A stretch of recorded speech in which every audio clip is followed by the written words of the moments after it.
If you serve up what other people love, or you honor it, respect it, cheer it on, support it in some way, the depth of that relationship becomes tangible. And now there's energy there because they feel the three things that everybody needs to feel.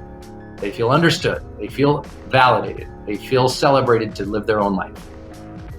So if you can understand other people, if you can validate them, if you can celebrate what they like and what they love, their obsessions, versus making them have to do what you do, life is so much easier.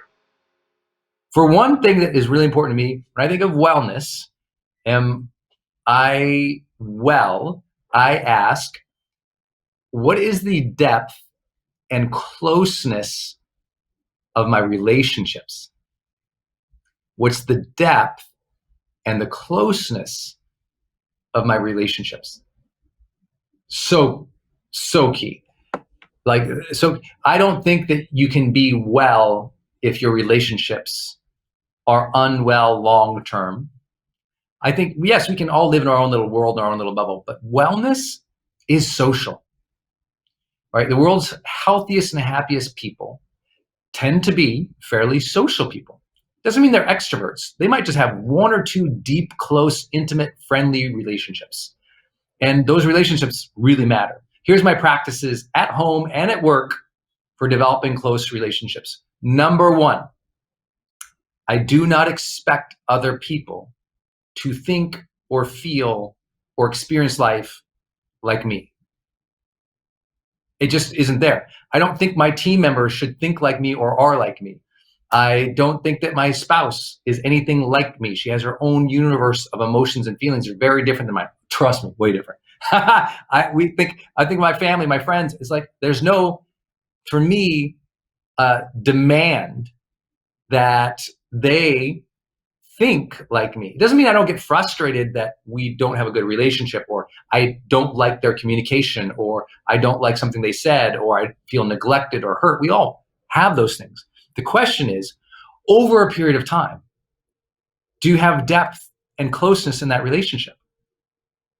I promise there's a ton of things, Denise, my spouse, she would say that she doesn't like about how I think or how I experience the world. And I would say the same about her. But the question isn't, do we like everything that we say? The question is there depth and closeness and intimacy in our relationship? And that only happens if enough times you realize the person is different than you. Different preferences, different hopes, different needs. Like I'm probably needier than my wife is in terms of like emotional stuff. I just, the way I am. And you might be different than your spouse, your friend, your dad, your mom, someone who raised you.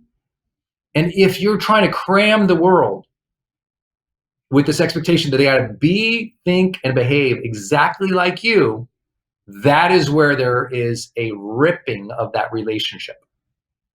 You got to let other people have their own life. And the more you try to control their life, the more misery you have. A lot of mental health is letting other people live their life, not trying to control everything. You know what mental illness is? When you feel like you must control everything. This is why we have terms like OCD, or we have obsessive uncontrollable disorders, where when you lose that control and everything has to be perfect to your expectations and what you want, you're ill. But we casually expect everybody to be exactly perfect. Oh, someone didn't say what you think they need to say exactly in social media, so you just jump in there with hate and you just destroy them and cancel them. What is the energetic exchange there? That's not something like hate is not wellness. Hate is a function and a form of illness.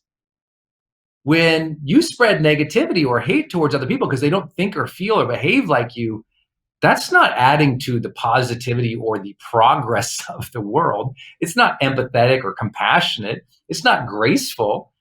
It's just being mean. And who wishes more people understood this day and age? I just watch people. I posted about this the other day on social media. I go, I don't understand how people have so much time to spread hate and negativity and cancel other people. I'm like, I'm too busy building things. I'm too busy leading. I'm too busy serving other people. I don't know where you get the time to sit there and just obliterate other people. And besides, what is that doing for your own mental health? Justifying your ego? Well, I know that might be a dramatic example, but are there ways in your life that you just expect the kids to be so perfect and to think like you thought when you were a kid and to treat people like you treated them? And when they don't live up to that expectation, you feel unhappy as a parent? You feel angered as a parent? What about at work? When you know you run your business and everything is on the line and you expect real excellence, you expect detailed perfection because that's how you are, and the team drops the ball. How many days does that upset you? I always tell people, wellness is, again, a lot. How much can you release? It's like, oh my gosh, you think of all of my, our teams, our clients, our customers, the odds of something going incredibly wrong every day are 100%. So every day something goes wrong, my expectation of how that would be, I'm like, ugh. Let me do my release technique right now. Let me remember they don't think like me. They haven't been through the same things I have. They don't have the same obligations of course, they're different humans. Let me not get mad. Let me adjust. Let me be flexible. Let me coach. Let me train. Let me adapt. Let me work with them to get towards where we're trying to go, even if they have a different style. In other words, I have incredible wellness because I let people do their thing. If you've ever worked with me or you've ever been in my events or you've ever been backstage with me, I let people do their jam. I'm very comfortable with people living their life, being who they are. I just don't try to put my little clamp around them and make them do what I feel they have to do. That's why I think it's easy for me to be around diverse people all around the world. Because I don't think they need to be like me. I'm like, let them do their jam. People will say, well, but don't you have expectations of people? I'm like, oh, of course. But you can have expectations of people and not get thrown off when they continually don't meet them. Because I'm also, as Maya Angelou taught, believe them the first time. If they're like that, I'm like, oh, that's how they are. I don't have any hook to that. I'm like, oh, that's just recognition. That's how they are. Cool. I don't need to be around that. I don't need to be around to support that. And if they're angry and they're upset all the time, okay, I'm not going to let that energy come into me. How? That release practice.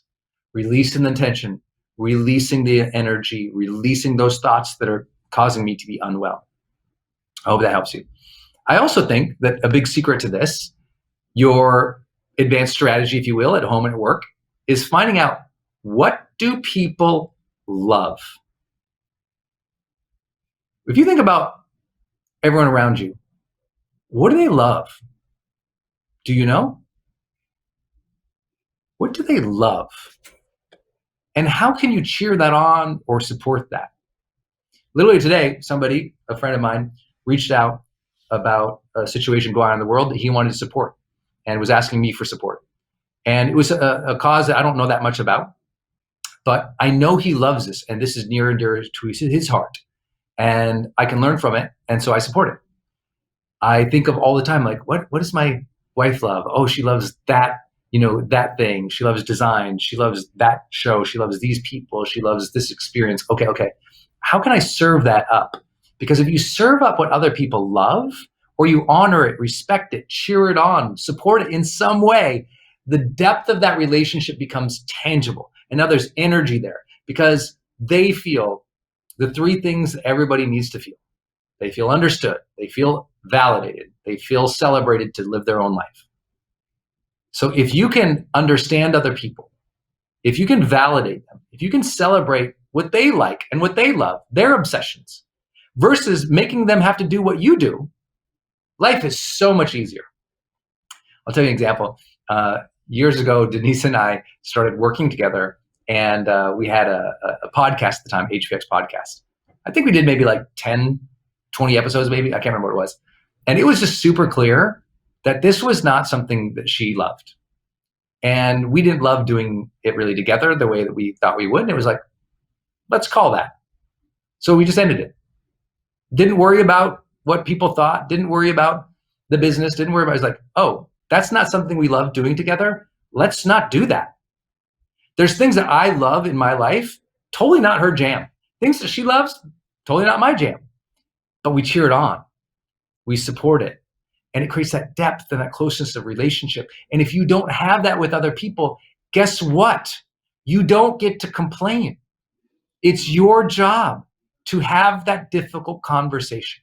It's your job to bring it up, to make a plan, to work through it, even if that takes weeks or years to shift your mutual behaviors in that relationship. Don't give up on the person just because they don't get you. Because guess what? It's not their job to get you.